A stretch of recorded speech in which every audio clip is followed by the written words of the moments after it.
আসসালামু আলাইকুম। কোটি বাংলার পক্ষ থেকে আপনাদেরকে স্বাগতম জানাচ্ছি নতুন আরেকটি ভিডিওতে। শিক্ষার্থী, তোমরা যারা 2025 সালে এসএসসি ভোকেশনাল ও দাখিল ভোকেশনাল পরীক্ষা অংশগ্রহণ করতে যাচ্ছ, তোমরা জানো তোমাদের এপ্রিল মাসের পরীক্ষা আছে। 10/4/2025 এরকম একটা রুটিন প্রকাশ হয়েছে, সেই রুটিনে পরীক্ষা অনুষ্ঠিত হবে। তো যেহেতু পরীক্ষা অনেক সন্নিকটে চলে আসছে, সেক্ষেত্রে কিন্তু আমাদের বসে থাকলে হচ্ছে না, আমাদের কিন্তু পড়াশোনা করতে হবে। শিক্ষার্থীবৃন্দ, কোভিড বাংলা সবসময় তোমাদের পাশে আছে, আগামীতে থাকবে যেন তোমাদের রেজাল্টটা অনেক অনেক ভালো হয়। শিক্ষার্থী, এসএসসি রেজাল্টের ভালো হওয়ার মূল কারণ হচ্ছে পড়াশোনা। পড়াশোনা কিন্তু করতেই হবে। আমরা অনেকেই পড়াশোনা এখনো করছি না। আর এবছর পরীক্ষার একটু সমস্যা হচ্ছে, পরীক্ষাটা আমাদের যেহেতু রোজার পরেই রোজা আছে, রোজার ভিতরে পড়াশোনা করা একটু কষ্টকর হয়ে যায়।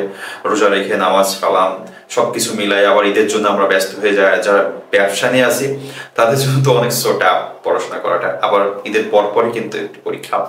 সেক্ষেত্রে আমি বলবো যতটুকু সময় পাওয়া যাচ্ছে ইনশাল্লাহ পড়াশোনার ভিতরে আপনারা সময়টা ব্যয় করবেন, অবসর সময়গুলো এখন, তাহলে ইনশাল্লাহ ভালোটা রেজাল্ট হবে। শিক্ষার্থী, আজকে ইংলিশের একটি টপিক আলোচনা করবো, যে টপিকের 10টা রুলস আমি উদাহরণের মাধ্যমে বোঝানোর চেষ্টা করবো, যে এই রুলসগুলো তোমাদের পরীক্ষার জন্য মোস্ট ইম্পর্টেন্ট। শিক্ষার্থী, যারা এই মুহূর্তে আমার চ্যানেলে জয়েন করেছো, অবশ্যই চ্যানেলটিকে সাবস্ক্রাইব করে বেল আইকনটি অন করবে। যদি ভালো লেগে থাকে অবশ্যই একটি লাইক এবং কোনো প্রশ্ন থাকলে কমেন্ট করে দিবে। শিক্ষার্থী, একটি বিষয় আমি যেটা বলছি সেটা হচ্ছে, যে টপিকটা আজকে শিখাতে চাচ্ছি সেটা হচ্ছে ন্যারেশন।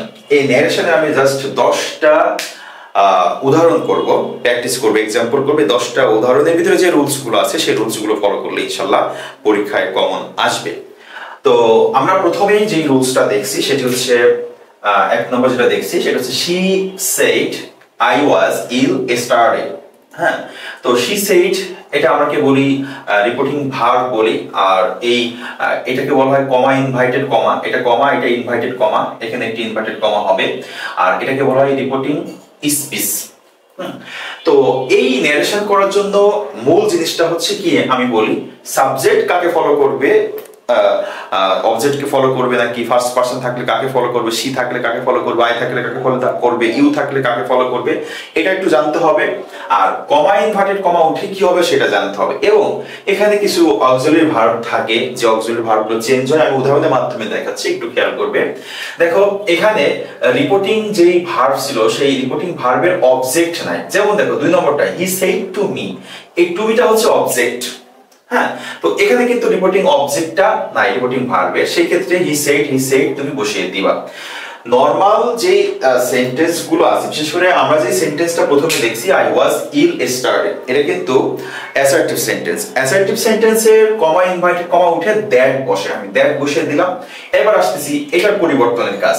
এখানে আমি দেখছি আই আছে। আই মানে কি বলতো? আই মানে ফার্স্ট পারসন। ফার্স্ট পারসন সবসময় ফলো করবে রিপোর্টিং ভার্বের সাবজেক্টকে। তাহলে সাবজেক্ট কি আছে? শি, এই জন্য এটা হয়ে যাবে শি। এবং ওয়াজ ইল ছিল, তার মানে ওয়াজ ইল মানে এটা আমরা জানি যে ওয়াজ থাকলে যেটা পাস্ট কন্টিনিউয়াস টেন্সের ভিতরে পড়েছে, অথবা পাস্ট টেন্স বলতে পারি, সেক্ষেত্রে হ্যাড বিন আসবে। ওয়াজ ওয়ার থাকলে কি আসবে? Had been. সেই ক্ষেত্রে আমি এখানে হ্যাড বিন বসালাম এবং যা আছে ইল বসালাম। এই স্টারডে থাকলে যদি আমরা ন্যারেশন চেঞ্জ করি, ইনডাইরেক্ট করি, তো সেই ক্ষেত্রে আমরা এই স্টারের পরিবর্তে আসবে হচ্ছে দা প্রিভিয়াস ডে। এটা মনে রাখতে হবে। এই রুলসটা মোস্ট ইম্পর্টেন্ট পরীক্ষার জন্য, কারণ এর ভিতরে 2-3টা রুলস কাজে দিচ্ছে। তাহলে আমাদের লাস্ট হলো কি, he said that she said that she had been ill the previous day। এরপর আমরা 2 নম্বর রুলসটা একটু দেখি। she said to me when will you go there।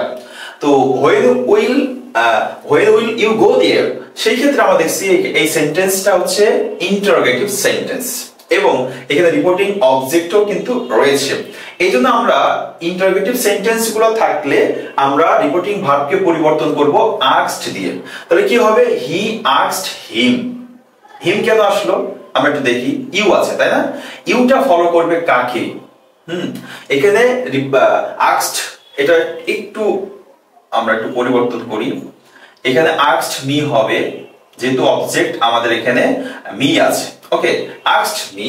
এরপর হোয়েন বলতে WH কোশ্চেন বলে, হোয়েন, হোয়াই, হু, এগুলো থাকলে সবসময় WH কোশ্চেন প্রথমে বসে যাবে। এবার আসি আমরা এখানে ইউ ফলো করবে কাকে? একটু খেয়াল করো, ইউ ফলো করবে এখানে আমরা যদি দেখি he asked me when he would, subject follow করছে, হি উড গো দেয়ার, গো দেয়ার থাকলে গো দেয়ার, আর উইল ছিল উইলের পরিবর্তে হবে উড। 3 নম্বর রুলসটা যদি আমরা দেখি, she said to me is your father at home, তো সেই ক্ষেত্রে এটাও ইন্টারোগেটিভ সেন্টেন্স, সেই ক্ষেত্রে আমরা হি আস্কড মি করব। আর এখানে দেখো ডাব্লিউএইচ কোশ্চেন নাই, মানে হোয়েন হু এভাবে ডাব্লিউএইচ কোশ্চেন নাই, ডাব্লিউএইচ কোশ্চেন না থাকলে ইফ আসবে, ডাব্লিউ কোশ্চেন না থাকলে কি দিবা, কমা ইনভার্টেড কমা বসে ইট দিবা। এবার আসো ইউ, ইউ ফলো করে হচ্ছে, আচ্ছা এডিকেটিভ সমস্যা হয়েছে আমার মনে হচ্ছে, এখানে হবে হি সেড টু হিম হবে, হ্যাঁ হি সেড টু হিম, যদি হিম হয় তাহলে আমাদের এখানে হবে হি আস্কড হিম। এবার ঠিক আছে, ওকে ইউ ফলো করে সবসময় অবজেক্টকে, তাহলে ইউ অবজেক্টকে ফলো করলে এখানে হিম আছে, হিমের সাবজেক্টিভ ফর্ম আছে হি, এটা বসছে।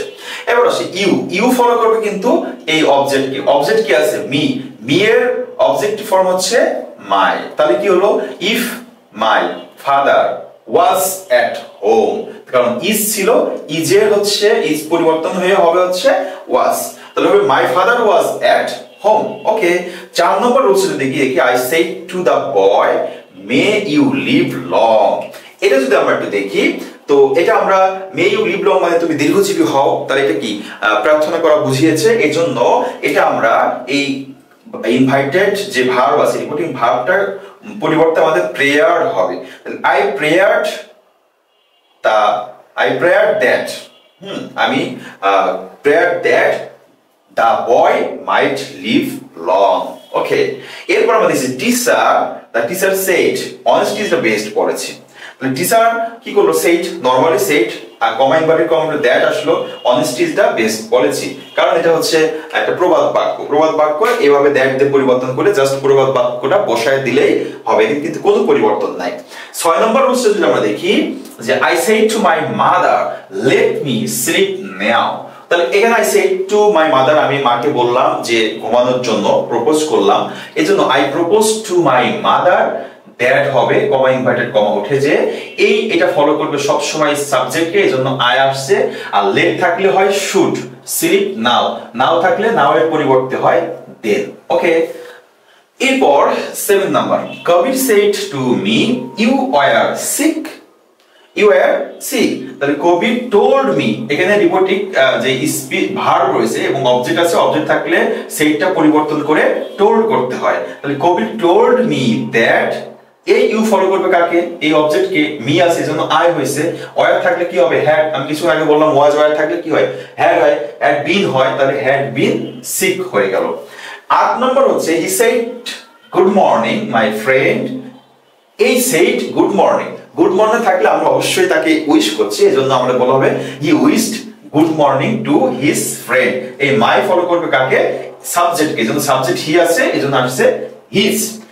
9 number he said I shall have done it, তাহলে এখানে কিন্তু রিপোর্টিং ভার্বের অবজেক্ট নাই, এজন্য হি সেড বসে যাবে, কমা ইনভার্টেড কমা উঠে দ্যাট বসবে, আই ফলো করবে একে, এজন্য হি হবে, শ্যালের পরিবর্তে শুড হবে, উড হবে, আর হ্যাভ বসবে, ডান ইট বসে গেল।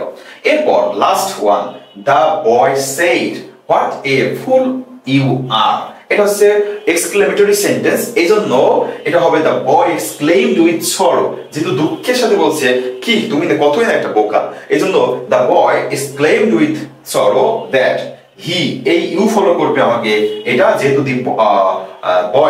বয়কে উদ্দেশ্য করা বলা হয়েছে এজন্য হি হবে, হি আর এর পরিবর্তে হচ্ছে ওয়াজ, আর এ গ্রেট ফুল যা আছে তাই হোয়াট থাকলে গ্রেট দিয়ে পরিবর্তন করতে হবে, তাহলে এটা হবে, এটা কিন্তু most important, the boy exclaimed with sorrow that he was a great fool. হ্যাঁ এই 10টা রুলস তোমাকে খুব ভালোভাবে মুখস্থ করতে হবে, শিখতে হবে, 100% ইম্পর্টেন্ট। শিক্ষার্থী কিন্তু আশা করি এই ন্যারেশন যে 10টা রুলস শিখালাম, 10টা রুলসের ভিতরে তুমি 4টা ইনশাআল্লাহ এই রুলস তুমি কমন পাবে, সেজন্য এই ন্যারেশনগুলো তোমাকে খুব ভালোভাবে লিখে খাতায় প্র্যাকটিস করতে হবে। আর পরবর্তীতে যে ইংলিশের টপিকগুলো আছে গ্রামার পার্ট, প্রত্যেকটা টপিকই নিয়ে হাজির হব। সে পর্যন্ত সবাই ভালো থাকবে, সুস্থ থাকবে, কবিটিক বাংলার সাথেই থাকবে। আল্লাহ হাফেজ।